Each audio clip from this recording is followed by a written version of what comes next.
Hello विद्यार्थीगण, मैं यश के कश्यप राजधानी कोचिंग के माध्यम से माँ दुर्गा की शक्ति के उपासक के रूप में आप तमाम विद्यार्थी का हार्दिक अभिनंदन करता हूँ।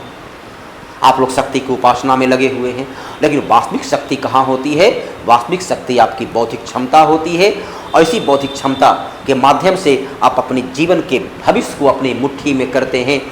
समाज में सम्मान यदि लेना है तो आपको आर्थिक तौर पर सशक्त स्वाभिमानी बनना है, और इस स्वाभिमान को प्राप्त करने के लिए आपको कहीं न कहीं आर्थिक तौर पर सशक्त बनना होगा। बिहार लाइब्रेरियन भर्ती परीक्षा स्पष्ट स्कूल लाइब्रेरियन का जो आपका एग्जाम होना है, विद्यालय पुस्तकालय अध्यक्ष पात्रता परीक्षा, ये एक प्रकार की पात्रता परीक्षा। जैसे आप देते हैं टेट देते हैं टेट, तो उस परीक्षा पास करने के बाद आप बीपीएससी के द्वारा आयोजित एग्जाम का फेस करने के लायक होते हैं। उसी प्रकार बिहार विद्यालय परीक्षा समिति एकेडमिक तौर पर आपसे यह एग्जाम कंडक्ट कर रहा है। जाहिर सी बात है, जब एकेडमिक एग्जाम होती है तो वहाँ पर कोई मेरिट लिस्ट तैयार नहीं होती है, वहाँ पर एक मिनिमम अर्हता अंक लाना होता है। यदि उस अंक तक आप पहुँच जाते हैं तो आप पास कर जाते हैं, और फिर बीपीएससी के द्वारा आयोजित या अन्य बोर्ड के द्वारा आयोजित किसी भी एग्जाम में बैठने के लिए आप पूरी तरह सक्षम हो चुके होते हैं। तो कितना अंक आपको मिनिमम लाना होगा, उसके लिए भी आयोग का स्पष्ट रूप से कर दिया है। बिहार विद्यालय परीक्षा समिति जो जनरल कैटेगरी के विद्यार्थी हैं उनके लिए अंक जो घोषित किया गया है कि आपको 50% अंक लाना होगा। EBS के लिए 42.5 अंक लाना होगा। इसके अलावा जो है BC के लिए 45.5 अंक लाना होगा, और अदर के लिए 40.5 अंक लाना होगा, चाहे वो EWS हो, महिला हो, विकलांग हो, SC ST हो। अर्थात यहाँ पर पास और फेल का आ गया। यहाँ पर ये नहीं है कि आपका मेरिट लिस्ट बनेगा और इस मेरिट लिस्ट से आपको नौकरी मिल जाएगी। ये केवल आपको ये देगा कि आपके पास अब योग्यता है कि लाइब्रेरियन की जो बहाली होगी, इस बहाली में आप एक विद्यार्थी के रूप में, अभ्यर्थी के रूप में शामिल हो सकते हैं। और इसमें क्या परीक्षा का पैटर्न होगा, पैटर्न भी पूरी तरह स्पष्ट कर दिया गया है। 150 क्वेश्चन, 150 अंक, कोई नेगेटिव मार्किंग नहीं, और उसको 2 पार्ट में बांटा गया है। पहला पार्ट 100 नंबर का है, जो लाइब्रेरियन साइंस, जो आपका एकेडमिक में आपने जो पढ़ा है, जिसकी योग्यता आपने प्राप्त किया है, जिसमें आप स्किल्ड हैं, उससे 100 अंक, और शेष 50 अंक जो है जिससे आप जीके मतलब क्या हुआ, history, polity, economic, arts portion, current affairs और स्टैटिक जीके। साइंस का प्लस इसमें लगभग नहीं के बराबर होगी। अर्थात स्टैटिक जीके और आर्ट्स पोर्शन, करंट अफेयर्स को देखना है, और एक मिनिमम अंक लाना है।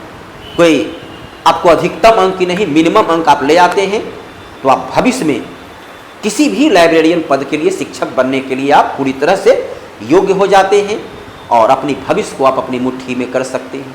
तो बिना किसी प्रकार का भय, बिना किसी प्रकार की चिंता का अपने पे भरोसा है तो दाव लगा सकते हैं, क्योंकि माइनस मार्किंग नहीं है। हर एक प्रश्न के लिए 1 अंक निर्धारित है। तो आपके सामने स्पष्ट हो गया आपकी पैटर्न क्या होगा। वैकेंसी बहुत शीघ्र, अति शीघ्र वैकेंसी आने की संभावना है, और एग्जाम भी जो है शायद इसी वर्ष के अंत तक एग्जाम भी हो जाए। और इस एग्जाम के बाद आप बीपीएससी के द्वारा आयोजित जो एग्जाम होगा उसमें पूरी तरह से बैठने के लिए आप सक्षम हो चुके होंगे। तो ये तमाम तथ्यात्मक और जैसा ज्ञात है, क्योंकि जब जिस प्रकार का आपके एग्जाम है, पैटर्न है, और पैटर्न के हिसाब से जब एग्जाम लेती तो कहीं न कहीं 40 और 50 अंक लाना भी थोड़ी सी कठिनाइयाँ भरा हो जाता है। तो आइए, राजधानी आपके लिए, राजधानी कोचिंग जो है आपके लिए वो गाइडलाइन उपलब्ध कराता है।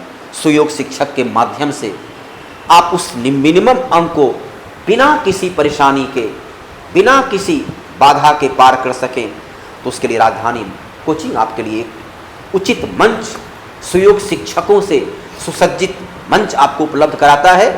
तो यहाँ पर आएँ और अपनी जो समस्याएं हैं, जो भी आपने एकेडमिक में कहीं कहीं भी भूल चुके हैं, यकीनन तौर पर आप पास किए तो आप में योग्यता है, लेकिन कहीं यदि भूल चुके हैं तो रिकॉल करने के लिए मैं अपनी टीम के साथ यहाँ उपलब्ध हूँ, और आप यहाँ पर जुड़े और अपनी सफलता का मार्ग प्रशस्त करें। और बस जो ही दुर्गा पूजा समाप्त होगी 8 तारीख से, जैसे बिहार के तमाम ऑफिस खुल रहे हैं, उसी प्रकार 8 तारीख से यहाँ बैच की शुरुआत है। इसमें शामिल होकर के अपने लिए लाइब्रेरियन के भविष्य के एग्जाम देने के लायक पूरी तरह तैयार कर सकते हैं। लेकिन ध्यान रखना है, उचित मंच हो, सुयोग शिक्षक हो, आपका समय और धन दोनों का उचित निवेश का रिटर्निंग कहाँ मिलेगा, और इसके लिए राजधानी कोचिंग सबसे व्यवस्थित और ऑथेंटिक कोचिंग है, जिसका कि आपको भली भांति परिचित होंगे। इससे धन्यवाद।